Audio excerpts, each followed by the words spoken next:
This is Eric Muathe with Muathe.com. Let's take a look at CVNA, and we can see this is a 2-year weekly chart, and as of yesterday's close, this is how the chart looked like. It was up about 2.53% at the close of yesterday, June 10th, and now we can see the next day, which is today, which is June 11th, we can see it is down. So down about 6 to 7%. So again, yesterday at the close, we have a positive gain for the week. And if we take a look at the current chart, we can see it is down. Now, I've talked about this chart in a couple of occasions. And of course, one of the reasons why it is down is because the general market is down. You can see the Dow down about 5% today. So that's one of the reasons why it's turned around. But there's yet another reason. And it is something I've been talking about for a couple of months as far as this stock is concerned, and purely from an educational standpoint. I talked about the stock here in this video, which I'm going to link in the description of the video. And that was in May, end of May. I had a follow-up, which was part 2 of 2, which is here, which I followed up later. So let's take a look at the chart now, and as a follow-up of the previous video, keep in mind both videos are going to be in the description of the video, so I do encourage you to watch those videos before finishing this current video. Now let's take a look at the current weekly chart, and I'm going to draw a couple of lines. Line number 1 is the top side resistance line. I can draw it like that.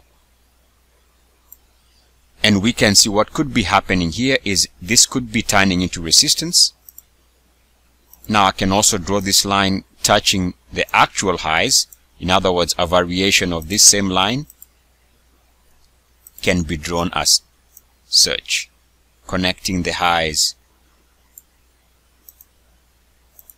here and this high right there, which gives us the current high right there. Keep in mind the resistance right now we are seeing on the weekly is taking place around that RSI level of 61.8, so this makes this a meaningful resistance area. Keep in mind also we have the look where we have prices improving on a weekly basis, but the RSI is showing a decline, and that in itself is also negative divergence, and it is the strongest or the strongest sell signal in terms of divergence, because the RSI is being rejected as it tries to move above 61.8, excuse me. The RSI is being rejected as it tries to move above 61.8 while prices are making new highs.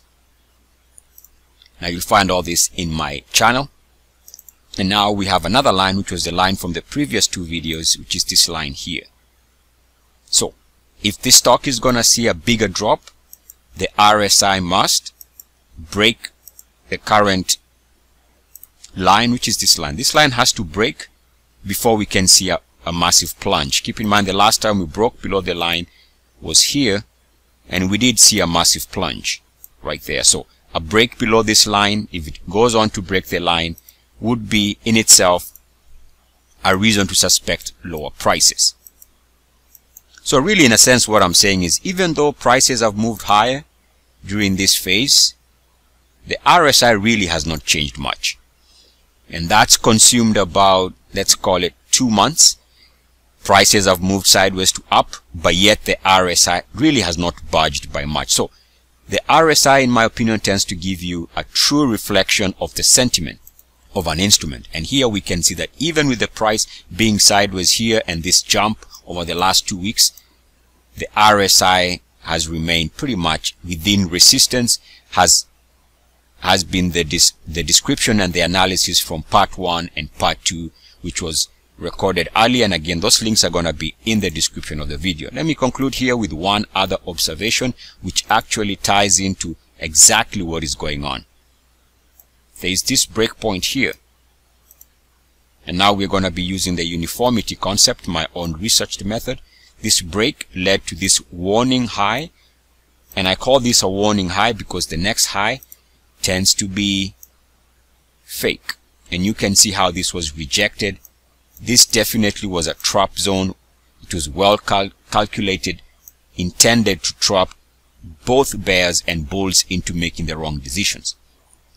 At any rate, we take that line and draw our uniformity resistance. Now, I have to stress here that these things become more and more meaningful because you can see here again it is around that 61.8 RSI level. Now notice what happens here.